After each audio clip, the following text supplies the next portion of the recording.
नमस्ते नमस्ते है। म चाहिँ आज एउटा कुरा भन्न आएको क्या छोरी मान्छेको लागि चाहिँ होइन। कतिलाई चित्त बुझ्छ कतिलाई बुझ्दैन होला होइन, कमेन्ट गर्नु होला भनेर नि।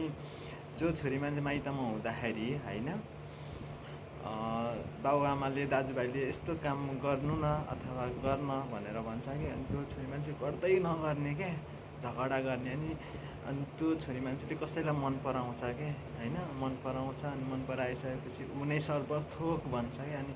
अनि दाजुभाइले अथवा बाबुआमाले त्यो केटोलाई हेर्छन् नि त कस्तो के छ भनेर। अनि त्यो केटो खराब छ भने चाहिँ त्यो खराब छ नजाऊ न छोरी भन्दाखेरि नि उनीहरू झगडा गर्छन् क्या, जान्छन् क्या। अनि आफ्नो खुसीले जान्छ। अनि 2-4 दिन यस्तो रमाइलो हुन्छ कि जो छोराछोरी नपाउन्जेलसम्म रमाइलो गर्छन् होइन, हाँस्ने ओर्ने त्यो माइतीलाई देखाउने म सुख पाएँ भने। जब छोराछोरी पाइसकेपछि अनि त्यहाँपछि आफ्नो औकातमा आइहाल्छ होइन, बुढा पनि औकातमा आउँछ होइन।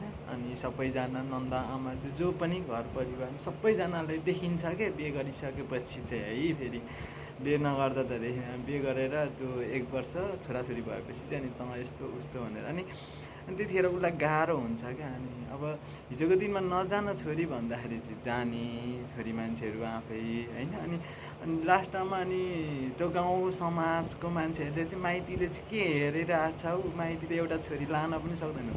जाने बेलामा आफ्नो मन खुसी होइन, आफ्नो उसले झगडा गरेर दाजुभाइसँग बाबुआमासँग झगडा गरेर जाने, लास्टमा माइतीले हेर्नुपर्ने। आफ्नो समस्या आफै समाधान गर्नुपर्छ क्या, माइतीले हेरिराख्नु पर्दैन त्यसमा चाहिँ भन्ने चाहिँ मेरो धारणा हो क्या होइन।